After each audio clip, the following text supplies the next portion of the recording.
Okay.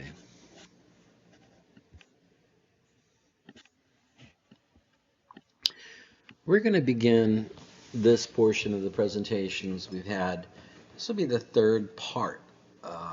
I went ahead and took Revelation, and my main effort was to bring in the prologue, the apocalyptic revelation John presented, which is the most difficult to understand of all the Bible, and using unfamiliar, extravagant symbolism, symbolic language.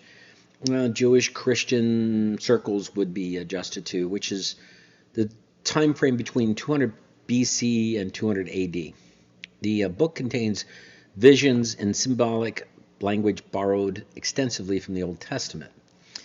Whether or not these visions were real experiences is an open question. Symbolic descriptions are not to be taken as literal descriptions, and that I'm pretty sure most people understand, but you still have people that are, I don't want to call them terribly misdirected, but a lot of them misunderstand. They start trying to break everything down to figure things out because you have a lot of people out there doing the same thing.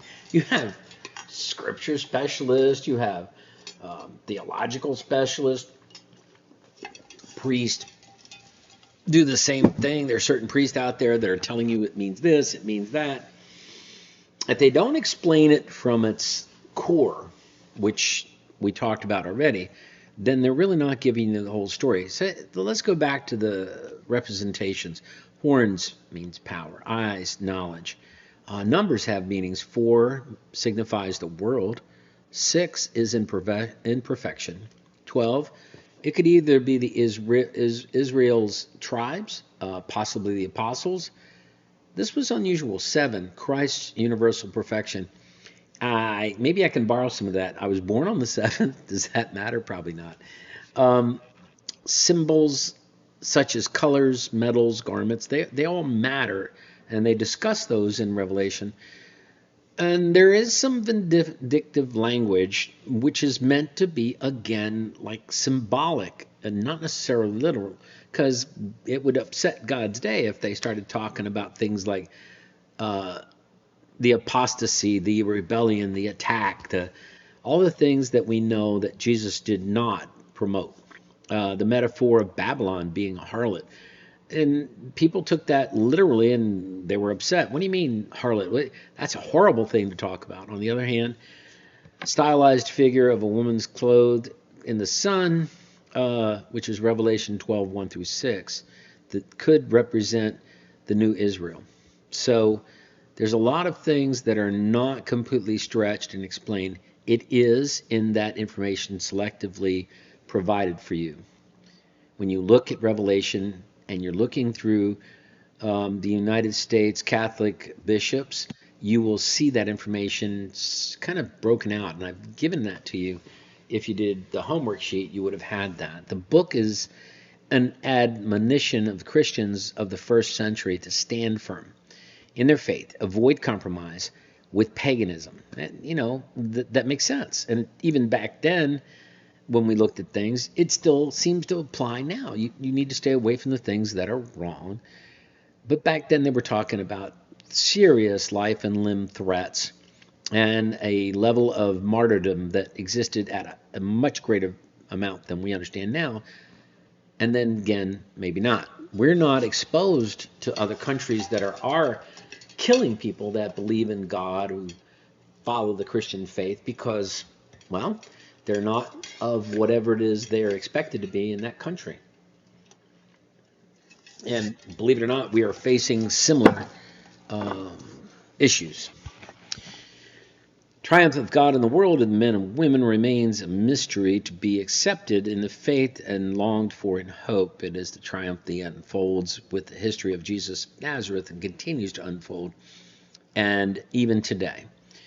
If individuals take up the cross, they will understand it at a greater level, and need to understand that possibly the martyrdom may come to us as Christians, even in today's world. Though the perspective of the ecclesiastical and level and the ultimate salvation and victory are said to take place at the end of the present age when Christ will come in glory at the Parousia.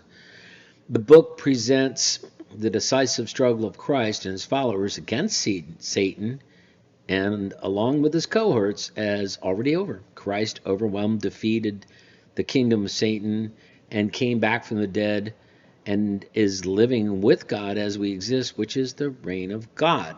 But we do understand the rest of the story. And we need to look at the book of Revelation that has an origin in a time of crisis and remains valid and meaningful for Christians for all time. Whenever we're dealing with those things in our society, in our government, whatever's going on, we need to represent ourselves as good Christians, recognize the evil when it's there and not allow it to pinch us off to make us or force us to do things otherwise we shouldn't be doing. And all Christians are called to trust in Jesus' promise, behold, I am with you always until the end of age, Matthew 28:20. What's going on in the world with these leaders that claim that they know what to do? Leaders of our world, is this the revelation we talk about? No, it is not. Revelation is always unfolding. It is to recognize that there are false leaders and false gods, as there always has been. It's not a complete verification. It does lend itself to seem like it's somewhere in that ballpark, issues that we should take a look at, but it is not an absolute. Because of their wealth, the leaders, world manipulators, powers to be, whatever you want to call it, they seem to have a decisive influence on things, so therefore they seem to shake the world. And unfortunately, they seem to have a very low opinion of anybody but those in the inner circle. And they wish to make sure that humanity will exist, the earth, human beings, given they exist under what it is they, meaning the people in power and whatever else, perceive it should be. That these people are identified specific groups who wish to change the world to conform to their image, their understanding of what humanity should be and what it should look like. They leverage their positions stating that it is intended to be for the sake of humanity. Interesting. I never thought of anybody that was doing something for the sake of others unless they really do believe in God or have a good moral background. And there's a whole lot of people that will tell you right to your face, yes, I'm doing it to help other people, but I expect that, whatever that is. The second they leave from I'm helping other people to I expect that, that's when it's over with. That's when it's no longer a good, godly, moral direction, and it has selfishness bred into it, so therefore it cannot be stated as something that's healthy for humanity. And then we go to people like Soros, who just happens to have created a society called Open Society Foundations in '93, dumping a little over $36 billion into it, and then telling everybody, hey, it's just a community that they're going to help out people and whatever else. Yes, these are the people that are paying for judges that don't believe in bail. Yes, they are even into your local school board like here. They were supported by some funding that I know came from this particular society foundation. And that is not a good thing. When power and wealth override what individuals believe they should be dealing with, and then it becomes a majority rule, goes from a majority rule to a power rule, a money rule, and we got problems. The Great Reset, which is divined in the pursuit of resetting the economic balance between all humanity as a whole. That sounds like a good idea, but it carries a lot of weight, because who decides? It's best when individuals end up reaching that goal that they want based under an open group, open society that allows them to meet and greet and divine themselves into somebody that could obtain an easier way to, or a better living, a better life, whatever. And the restrictions that seem to come into place are those that are defined by the materialistic world we live in. The Great Reset, which is what we just talked about, also carries the weight of change because of things that have happened recently. We'll get into that in the next area. Homo sapien 2.0, that is that we wish to engineer people to help them become super people. Superman, as a matter of fact, is stated by this individual. A species whereby we would have things like great gifts of knowledge, the ability to understand the physical betterments, maybe it's just a matter of you wanting somebody taller. Literally, that's what they want to do, is start controlling what the population looks like. And perfection is in the eye of the beholder, which means they're looking at whatever they believe is righteous. That's what they're looking at. One shared world, which is considered to be an effort of trying to define what the next generation physically should be, biologically. The one world order. We've heard about it before, but it is intended in its matrix to give, provide, or make it better for the people that live on the planet, and consequences posed by simultaneously being threatened. The climate, oil, food, biodiversity crisis. We are told that in this we must upgrade and build a better, more collaborative world. Software, not hardware. Well, the reason why that was brought up is because the comment made by the powers to be in the United Nations was that we need to reinvent the knowledge back to the people so they have a better understanding.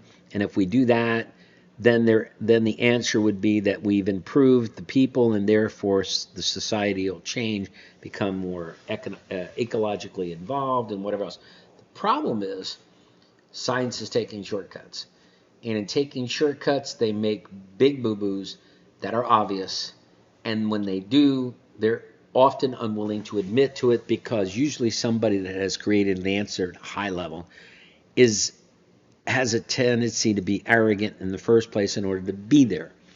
You're not going to find a jet fighter pilot that doesn't have a little bit of an ego, because he needs that to push the envelope, as it were, to make it happen. Plastic surgeons, brain surgeons, they all have a unique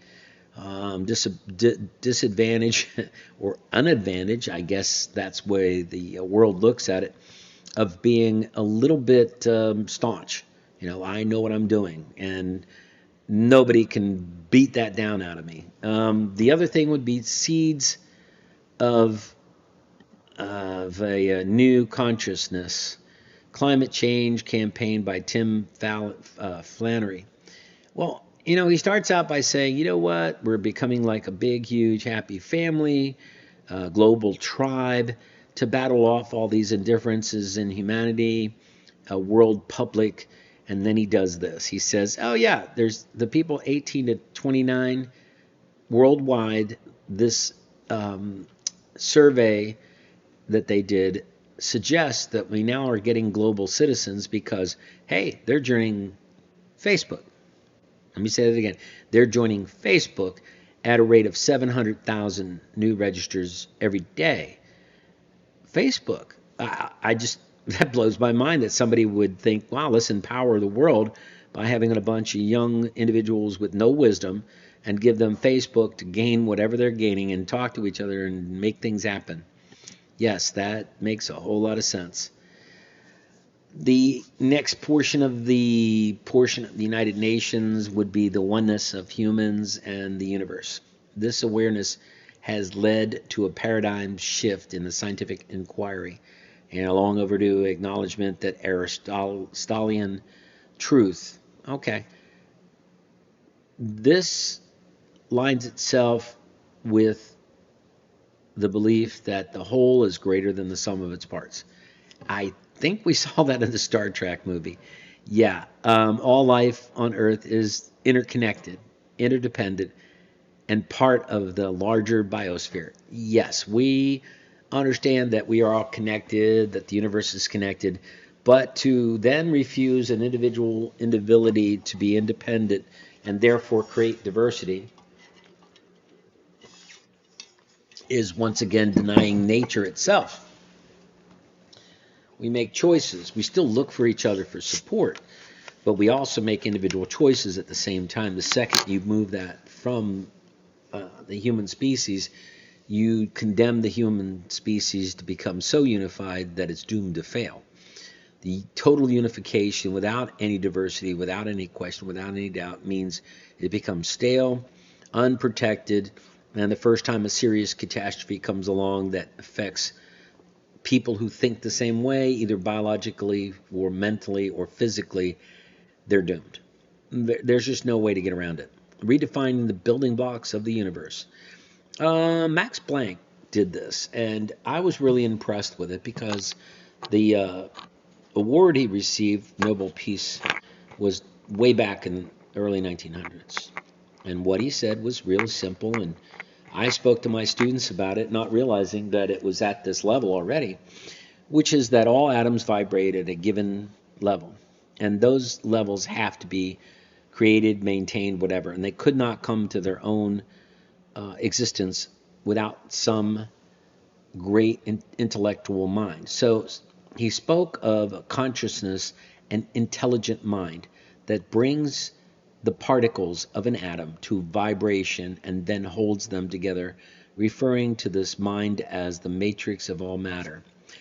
It's called the unified field theory. And I spoke about it to my students, suggesting, because their question was, how come we know when something's not proper tuned or sounds off key? I said, everything has its own tonation. The vibrations are unique at an atomic level. So therefore, when things are not that are created because we have a predisposition to those tonations. And in turn, we exist by those vibrations. Well, I was thinking of, sounds, music, vibrations, kind of like when you take a pitchfork, tuning fork, and ding. According to quantum physics and John Hagelin, he's saying that the theory is provable. Therefore, there's a universal field of intelligence in nature. No, it's not called Mother Earth. It is a universal intelligence that suggests, obviously, God. And people are working on that theory as we speak. Operating system of OS, Homo sapien, operating system Homo sapien, is a desperate need of an upgrade, meaning that Homo sapiens have been around for a long time, and we're dealing with climate change and so forth and so on. And the way to fix this is it's an evolutionary process, and we're being pushed into it by our own emanation. We operate our production and our improvement and our science and all that stuff based on an economic environment, as opposed to the actual existence of the environment without the economic influence that pushes certain answers. Well, okay, but then that would also mean that anything that's created at this level would also be influenced by that same economic indifference. Not to say that they're wrong, because there is some value in what he just said, and we're talking about not just an individual, it is also a group of scientists that work on the United Nations. It's not that but the unification of the comment was the economy will always take priority over the environment. And they're right. It's true. There's not much to get away from, and the only way we can change that is if we convince people we cannot live in a society that's wrapped around the material goods, because that would mean there'd be catastrophic failure eventually. Because material goods overriding the betterment of the people means that there'll always be an issue of lack of concern for whatever the byproduct is. Simple example, we're all rushing to the environment. Great, we're going to create energy from batteries. Great. What do you do with the batteries when you're done? You buy a car, you've got it for 7 years, you've got to replace the batteries. It's a huge, huge bad idea. that everybody's buying into because, I don't know, they've been told by the so-called people we spoke about earlier that says unification, we're needing to reset all these people that think weird things about the environment. Yeah, okay. The footprint, the footprint in making a very large scale wind generator requires a carbon footprint of 25 years to make it back. And none of those things are going to last 25 years. So all the things that we're rushing to find an answer to, and man has the answer. Those wealthy people at the top, the Bill Gates and all these other people have the answer. No, they don't. No, they don't. They need to lean on that other stuff that we've been working with. We have 13,000 times more in natural gas than any other country. We have a wealth of energy coming from the heat of the earth. May be expensive to drill down and pump whatever you pump in to get the heat off of that, but it's viable. It just, all these things that can be done are not being hydrogen function. It works. It can be done, but you're not going to touch it supposedly because it costs too much money. So the idea behind that whole precept is a lie. The innovation of blockchain is going to create an economic balance. That's the plan. But the Great Reset is what they're calling it. But the blockchain change was because they wanted to eliminate security issues when they had the third party involved, where they had, like say a bank, transferring information, money, whatever, to a company. There had to be the middle guy who was the security issue, so he could give that middle guy information. That information then would be transferred to whomever. Third party. So the security of the third party was always in question. My wife and I dealt with that when we purchased a protection system for our computer before we started buying Apples. And the very company that we were paying for was the very company that stole or tried to steal material off my computer. I watched them try it because they used to clean the computer late at night, 1 o'clock in the morning. I get up. I'm watching them run around the cursor, and that's back in the day, and I'm going, oh, okay, they're doing their thing. Next thing I know, they're removing pages one after another. I'm going, what the world? Thank God there wasn't anything that I didn't already have in backup from the school. If I didn't, I would have lost all that material. They didn't know that, and basically it was tied to me getting refinanced. They wanted to see if they could find information. So blockchain creating this new security also meant what? It meant that our economic situation would change. So in changing the economic situation, then what we ended up with is a unique possibility. Not having to have gold, or for that matter, a country. Yeah, backing your money from the United States, the American dollar is backed by the country. If there's no country, Bitcoin, cyber currency, all that stuff there, that really does create a problem. The One World Order, a name that has been used by the United Nations over and over again, and we talked about that already, the Great Reset, the Homo sapien, the individual who believes that they're going to have super intelligent, superior individuals they want to generate. They want to procreate through science. The continuation of the human species and the importance of removing all the challenges. Sounds great until you realize that's part of what makes us strong. One shared world, causing everybody to understand that they cannot evolve if they don't remember to take care of all things of the world. And that kind of stifles itself, because if you stop and think about it, yes, it's a good idea to take care of everybody, but it must be done by individuals who wish to reach out. And once it's being forced upon people, it then becomes a matter of power. And once it becomes a matter of power, then it's no longer going to be what it should be. It's going to become an issue of fighting back. People will fight back. People will not want to give to the people that need it, like the poor and the indigent.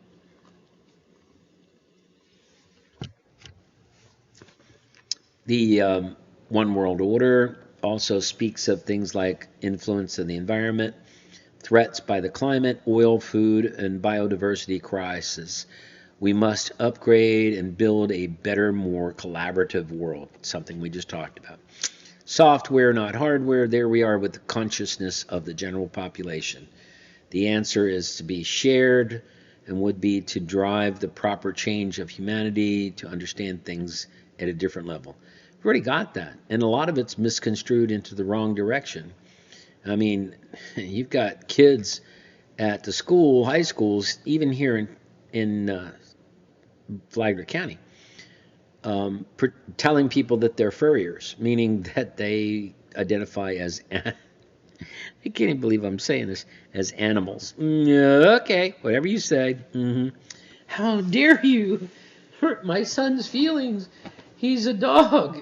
Well, I guess you got to look for a husband to see what the husband looks like to determine whether that's being realistic or not. I can't imagine anybody thinking that it was justifiable. And part of that comes back to discipline. The unwillingness for the majority of the millennials to provide discipline to their children because they saw themselves as being beaten, put down, pushed down, whatever you want to call it. And in the end, what actually happened was they weren't met with a challenge. They weren't challenged because they got everything they wanted. So now it's kind of like reaching for the stars, and you reach for the stars and you're happy if you get the moon. Well, we were giving them the stars and the moon, and they still weren't happy. Now they want the sun. And I got to tell you, that's a hot topic. Bad joke. The seeds of new consciousness, change, and climate. Tim Flannery is all excited about this unified stuff. We talked about this already. And that's kind of weird. Let's see. Redefining and building blocks of the universe. We talked about Mr. Polk. Okay, blockchain. We've discussed that. One shared world. Here's where it gets a little weird. This is the main event of this presentation when you start talking about revelation. Recognizing individuals who are supposedly looking out for the good of man, but not following what's necessary in a moralistic value. This guy and his group, Jamie Metzel, believes that we're reaching an evolutionary corner where we need to take over, actively control our own evolution. And that he's calling it self-guided mutation. Well, once you guide it, you eliminate the word mutation. That's all there's to it. If it's mutation, it's done by the challenge of the environment. Outside of a consciousness, it exists by its default of the law that exists in the universe. Once you step in, you better know all of the possibilities of the step you're taking. I know that some of you have played pool, and you know if you take the cue ball, hit a certain way, you're going to get a result. But to turn around and suggest you're going to do that, and just because you found success in playing pool doesn't mean you're the expert. And you're not talking about a couple balls. You're talking about quadrillion. Quadrillion, because anything you do here is influencing everything beyond what you think. Way beyond. That's a simple example. Why is it that there's an asteroid belt outside of the gravitational reach of the sun? What makes that stuff go around the solar system? How does it remain? Well, they looked and looked, and now they came up, black matter. So black matter is like paper clips being put together with a magnet. So you got a magnet way over here and way over here, but you put the paper clips together and you create a magnetic field that holds some gravitational pull. So why is it that we didn't know this already? Because the same reason that we think we know we're going to have children that are genetically engineered Superman or Superwoman, and they'd be immune to all kinds of diseases, live longer, healthier, more robust lives. Sounds great. But in creating that resistance to all this stuff, are you also creating a deficit? So let's talk.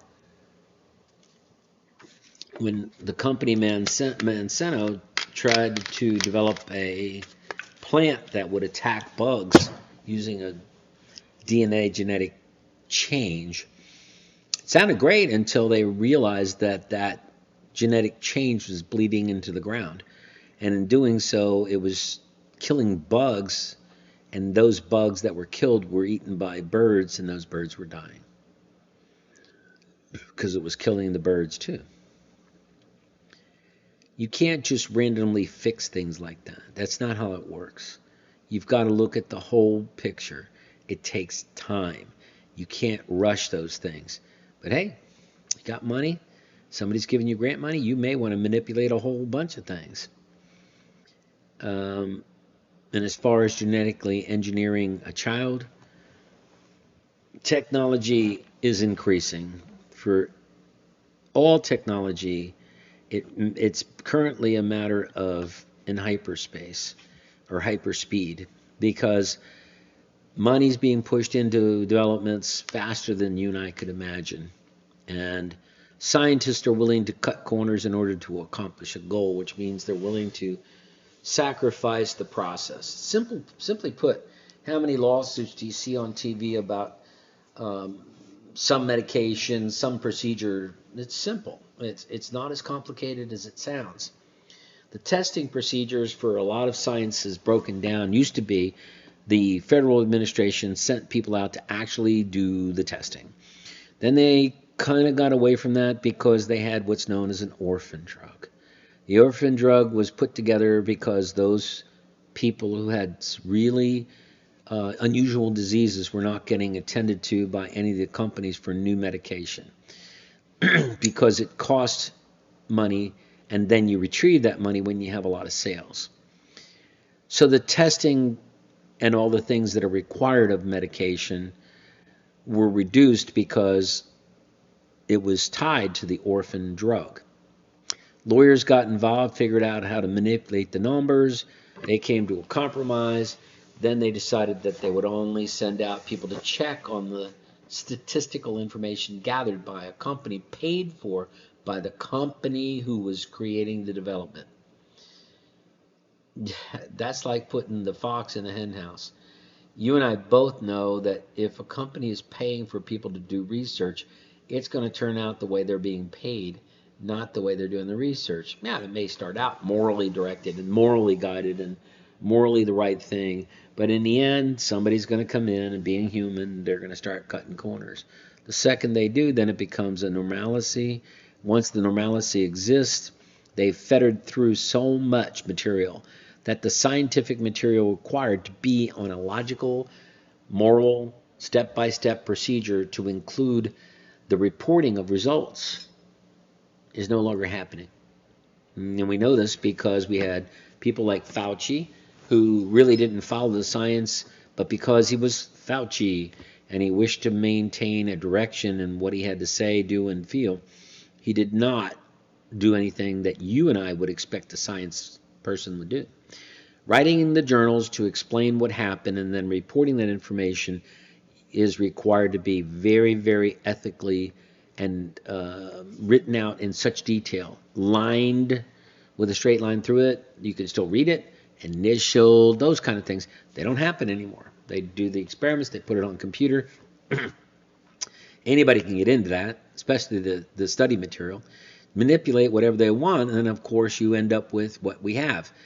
Lawsuit after lawsuit after lawsuit of streams of information that says, if you take this, you're going to have purple flurple dumps, and there's going to be eyeballs growing out of your hands. Possibly, you could end up, catching on fire physically. All these weird things that wouldn't even be allowed by the FDA years ago. So yeah, there's been a stretch. The processes to create these dynamically unique children already exist. So here we are back to Revelation. How do we elevate the conversation from where we are to Revelation? Simply put, There are a massive amount of things going on that are not of God. Abortion's one of the major ones. You don't take care of the beginning of life, all life in between beginning and end life begins to break down. Children don't respect their parents because they don't see the value in life. Hey Johnny, did you know your brother your brother Sam was aborted? Oh wow, what does that mean for me? Honey, I didn't tell you this, but I had 3 abortions, and I'm feeling kind of bad right now. So if I get all freaked out about it and I start whooping up on my children or not doing anything, it's because I've lost my bloody mind over dealing with these abortions. People suffer. They suffer with abortion, and they miss the part about the biological background. An entire change of a human body to get prepped for the birth of a child is literally cut off, which is going to put together postpartum. I promise you there are many women who have abortions that deal with it. They just hide it, and they don't realize how bad this really is. If that's not enough, we are also talking about permanent injury to the psyche. Having a mother treat their daughter differently, their son differently, because they aborted a child previously. Having the husband find out later that the wife had X amount of abortions, and realizing that maybe they lived a lie from the day they got married. Finding out that more and more people are, after they do have an abortion, they're not losing the ability to have more children. The numbers are high. Abortion also, by the byproducts of all the dumping of chemicals and whatever else from the body that had intended to birth the child, just like birth control, seems to be creating a high level of breast cancer. Birth control is a #1 issue, and yet these are the people that created the Pink Life issue that supposedly is for breast cancer. Yeah, sure, they care about you. They're making billions of dollars off of you. So what does that mean about this genetically engineered children type thing? Let's talk about it. This particular individual, Metzels, decided that, and he's one of many, and I also just pick on him because he's tied to the United Nations, the One World Order, and the Gathering, kind of like a Fauci, but in a different way. He has suggested that we don't have to wait, that all the technology necessary to create designer children exists. It's a matter of coordinating, putting it together, and putting it into action. Some of these phases that already exist are actually being operated. IVF, which is in vitro fertilization. Well, let's get right to it. In vitro fertilization is a major, major issue, both physically, mentally, emotionally. Dr. Lejeune, who discovered Down syndrome, I had an opportunity to speak with him in a small group of 20. He came from France, flew to Tallahassee when we were doing a pro-life movement, and he came to speak, and he only let certain people in. Thank God I had my card number up that day. I don't win very many times, but I won the little decision there. IVF, the purpose behind this discussion would be to, let's hit it at a science level only. It's not accepted by the church, but there's more than one reason. You have fertilized eggs and you're just putting them in the freezer. Those are living things. And you're saying, hey, by the way, you can just hang out there. Interesting thought. But Dr. Lejeune explained that 2-3 generations down the road, because of the lack of challenge, which is natural and is required for the sperm and the egg to mix. That's why there's so many of them little guys. That more than likely, they're going to have physical anomalies that come up 2-3 generations down the road that otherwise wouldn't be there if they were being challenged in order to make sure the right guy got into the egg. That's what the problem with IVF is, and you can't pick and choose a sperm because you'd have to destroy it to figure out what the DNA is and whether it's healthy or not. Plantation genetic diagnosis, also pre-genetic diagnostics. They've been using that recently, and what they've been doing is trying to determine whether a child is healthy or not based on their DNA, then if they're not, gee, what let's see. Let's remove that child so we don't have to deal with possible DNA issues that create like Down syndrome or maybe some other problem. And the part that really messes that up is, once again, we'll go back to mutation. When these things occur, that mutation is to build some kind of resistance, and that's what would happen in the end. Or possibly, maybe it just needs to happen that those children are being helped by their parents and they're more engaged on a one-on-one with those parents along with other people that would be required to support them as well.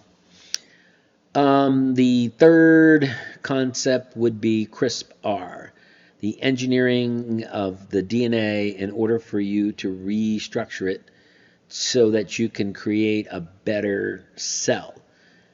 In turn, reproduction creates a better living, organ. So you get organ, then you got the cell, the tissue, the organ, then the system, and then of course human beings. Now, the CRISPR is a great idea in the sense that it can be used to restructure DNA to help it become biologically better, physically better. And that's not a bad idea, but you know what? Just like anything else, they took it to the next level. We'll get back to that in a little bit. So what we're talking about now is we're going to talk about the fourth station here. Technology that already exists is called induced pluripotent. This guy, and he and his partner were geniuses. They took a regular adult human cell, using the precept that exists with a butterfly, how it reconstitutes itself within the cocoon, and it's actually a regeneration of the entire body that is not just growing wings, and figured out how to take an adult cell back to the pluripotent stage.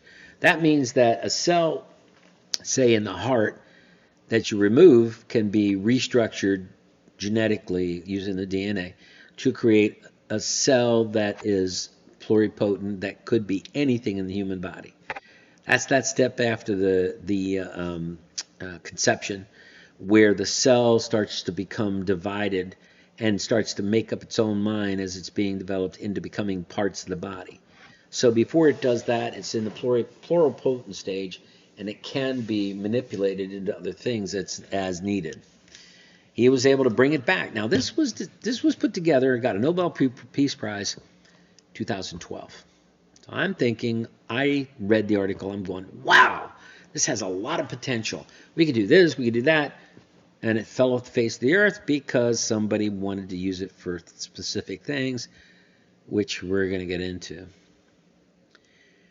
The other concept, of course, was the diversity within communities. This also lent itself to the idea that people that had problems would now be addressed at an individual level because of the way they identified the DNA. So treatments would now be specifically for you, or somebody else, because it's divined or set up based on your personal DNA. Which, yeah, that would work. It's pretty unique. But Jamie Metzl decided he would go ahead and go one step further, and this is where I start to go, you better pay attention to this. If you're not aware of it, they genetically engineered 2 children in China. I said genetically engineered. They did not, I'm not mincing words, it wasn't cloning, it's genetically engineered, and China has done several really horrible things from the perspective of not following any rules, and in some cases abusing the very persons and or species that they're playing with. It's not unusual for them to do things like that. They'll tell you otherwise. They do not follow the rules that you and I in the United States would follow, or for that matter, a majority of the free world. They just don't. They're taking parts from live human beings because they can. These are the human beings they put in prison. So let's move forward with the concept of the fertilized embryonic cells that are now being created, designer children. So they use the implantation, they develop a cell into an embryo, and then once the embryo is of a certain stage, I think it's 10 or more days. Um, then you turn around and you check the DNA. Now you've got enough of a cell that you can pull it out and check the DNA to see what's going on. Okay? So the designer cells are now fertilized. You got a bunch of embryos running around, and you decide, this guy says, you're not going to believe me, we're going to take those two designer children that are being developed 5-7 days in, we're going to make sure that everything is going smooth, and now we're going to use those two to create the new guy they want to create.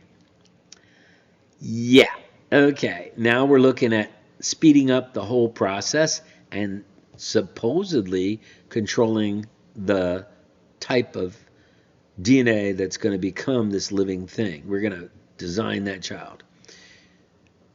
Now, the intention they have in mind is 9 months, that takes too long. Let's shorten that. Let's make it 3 months. Holy cow, Batman. Why would you do that? That means you can have a child quicker? Well, in that same stupid, and I say stupid because they want to hide this, and yet they trip over themselves to get excited to explain what they're doing, which is insanity for anybody that's trying to hide things. We're going to talk about the normal process in genesis of a generation. The geneticist will tell you it's 30 years from start to finish. Then it's a new generation. Well, what they want to do is create these individuals in large quantities and make it 60 generations in 30 years. 60 generations in 30. Let me say that again. Not 30 years, one generation, 60 generation in 30 years. And why would they do that? Think.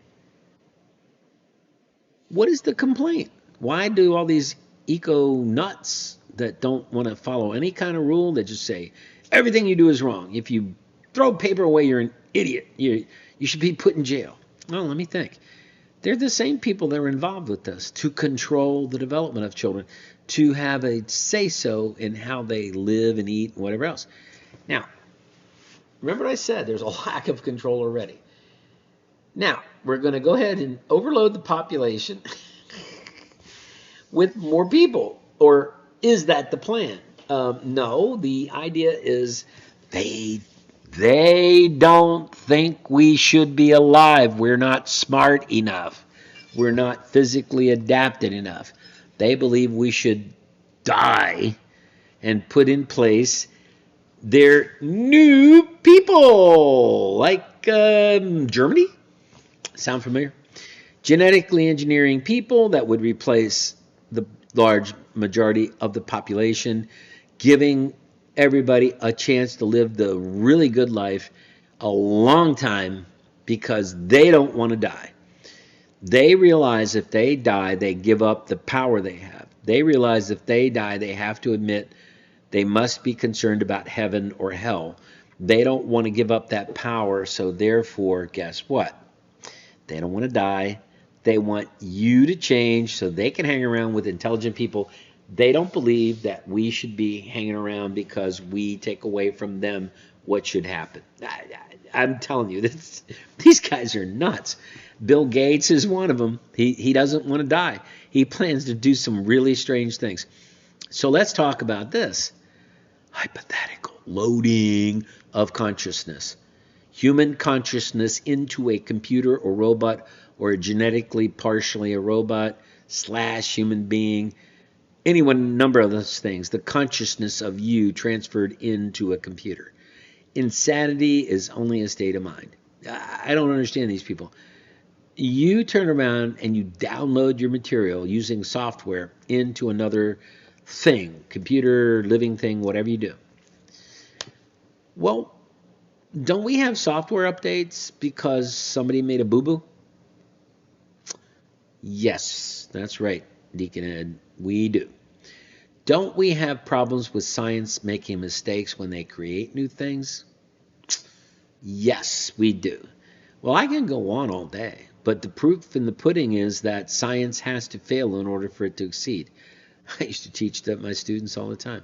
You are going to fail. If you're really doing this, working hard, you're doing what you're supposed to, you will fail. But that's okay. You just keep trying until you become successful. We don't want them doing that to us as a whole community. Could you imagine? We got all these designer children. They're dropping us off like flies. They turn around. They have a limited selection because they've only designed these kids. And then there's a disease. And it only attacks people of that DNA. And guess what 90% of the population is? It's that DNA. And they all die. Which means who's going to take over? Because, hey, we don't have any real people who were born normal to find out what is normal, because we changed the word normal into whatever. Yeah. How would that work with the soul? What about, how does this explain what you're doing? You're sticking this guy into the computer mentally, cognitively, and there's mistakes, you're going to have problems. Now, how do I know this is real? Because people ask me, they said, Deacon Ed, have you lost your mind? I said, no, this is already happening.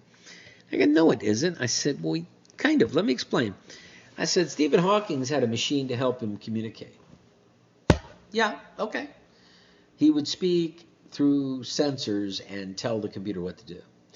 Now we have an individual, John Fetterman, running for Senate office in Pennsylvania after he had a stroke. I mean, common sense would say he had a stroke, physically he's not ready for this job. Let's go ahead and tell him to wait, maybe later when he gets to feeling better, but not right now. Oh my gosh, unbelievable. So it turns out that Fetterman is getting fed by the computer because his stroke has given him the inability to produce information that he can understand. Yeah, I know. You say what I'm saying. So what's to say that this guy doesn't get hacked? Could you picture that? It's not even the screen reading anymore. Now it's actually going into your brain. What if you have a software that's screwed up? What do you get? A software fix? So here's the final word. We've talked pretty heavy, and we've talked about things that are important, in my opinion. And I want you to know that the purpose behind this whole thing is not for you to be afraid of what's coming. Instead, be informed. Know that you can't just make it all work. You're not God. But you can make a difference one person at a time. Voting. I'm going to tell you, anybody wants to come to me and discuss abortion and what you voted for, if you voted for a person in office like Biden, who openly describes abortion as an accepted practice, I had people argue with me and say, well, Trump was, and Trump did. Okay, fine. I was 17, 18 years old when Biden came into the existence, somewhere around in there, and we knew him as Lion Biden since the time he's been around. I don't care about those things because there's always going to be that possibility. But I do know when somebody openly states, Pelosi, Biden, that they will act on abortion, that they will believe in abortion, you cannot vote for them because you are agreeing with them. It's not a two-way fold thing. That's a fact. Period. When we go to the abortion clinic and we talk to the people that are there, we're not there for the children who are being aborted. We hope that it'll stop. We know God will take care of those children. We hope that God will ease their pain, because I know they suffer. It's for the people that are committing the sin. They don't think that they're committing a sin. And if they are nudged, usually they become what? Desensitized. Desensitized. What does that mean? They've totally abandoned God. They do not, even if they say they believe in it, they can't. They're only lying. to themselves, to you, and anybody else. Can you imagine the burden that they have built upon themselves, Biden and Pelosi and other people that do the same thing? Let's say one day we're talking about why this becomes an absolute in my mind. As a person, I am telling you, you can go to heaven and you're waiting outside the gate. God might come up to you and say, I forgive you about what you did. Jesus may say it. Mary may say it. Everybody may say, all the angels may say, okay, whoever you are, we forgive you. But every one of those children that died through the torture, and that's what it is, abortion. And anybody tells you differently, feel free to go see the video, Silent Scream.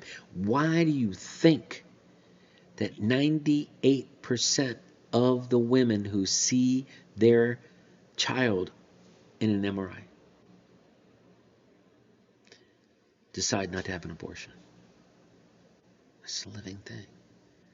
22 weeks we can pull a child out. 22 weeks. And support that child. Stop pulling garbage. You won't forgive yourself because they're on the other side of that gate. All those children that died are on the other side of that gate. You may say to yourself, oh, I voted because of this, this, and this. No, you voted for your own personal self. There is no other reason to ever put yourself in that spot. So even if you voted for an individual who is pro-choice and is openly stated so, then you are openly responsible. And I don't care who it is, church, whatever, they're in trouble. They're in trouble. When you commit to something like that, you are telling God that the most precious thing, life, is worthless. How does that affect you? Well, simple. We never, ever thought we'd have euthanasia again. Yeah, again, the Greeks. Think about it. They did it. We never thought that. And here we are doing it. Why? I'm told by everybody, well, nobody respects life anymore. No kidding. Openly telling people that if, what did that one woman say? I'm so impressed with abortion that the person that's doing da-da-da-da-da, I'd have their baby and abort it just to prove that they were right. Wow. How many people are we talking about? 60-some million? What? 1/4, 1/5, almost 1/6. 1/6 of the population of this country. Whoosh, gone. Scientists, lawyers, doctors, people that might get married to your son, your daughter, your grandson, your granddaughter. All those people are gone. And not because they couldn't have lived, but because out of convenience. Easier to do this than that. So I'm telling you, you want to speak about Revelation, you want to know why the world's falling apart, it's simple. We've dropped any moral direction, and we're heading for the worst time ever. The time that we're facing is not something that God went out of his way to dump in our lap. This isn't Noah. This is strictly what man has done to himself. We are destroying ourselves day in and day out. We don't care about other things. We don't slow down enough to understand that God's speaking to us on a regular basis. It's time to take action that's going to save your bacon. Because when it happens, Revelation might come along, or maybe you just might die tomorrow. Or maybe you'll walk outside of your house and a plane will fall right on top of you. Hurricane come through and you might die. All those things can happen. Why would you think otherwise? There's nothing new. The possibility is always there. The question is, are you ready? If you're not ready, change. You still have time. That's not hyperbole. That's not a joke. It's real. And if you don't do that, then stop complaining about the way the world is, the way God is doing something wrong. It's not anything that's related to the things you're talking about. It is strictly because you are not happy with yourself. That's it. So I hope you got a lot out of this. I hope you enjoy it. And I will uh, be meeting with everybody again, third month of November, and we'll move to the next level.